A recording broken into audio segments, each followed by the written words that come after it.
के हो तिमी त बिरामी छौ कि के हो साथी? अलिअलि ज्वरो अनि रुगाखोकी लागेको छ मलाई यार। हो र, यो त कोरोनाको लक्षण हो नि। तिमीले पिसिआर चेक गर्यौ कि नाइ? नाइ गरेको छैन।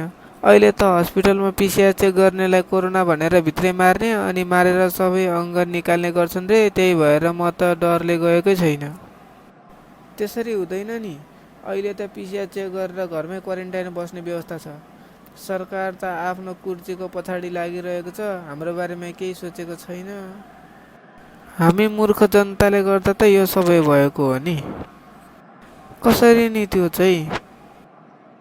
अहिले जति कराए पनि भोट माग्न आफै हिँड्छ चुनावको बेलामा।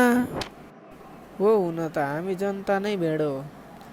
भो छाड यो कुरा, तिमी पहिला हस्पिटल जाऊ अनि आफ्नो केयर गर।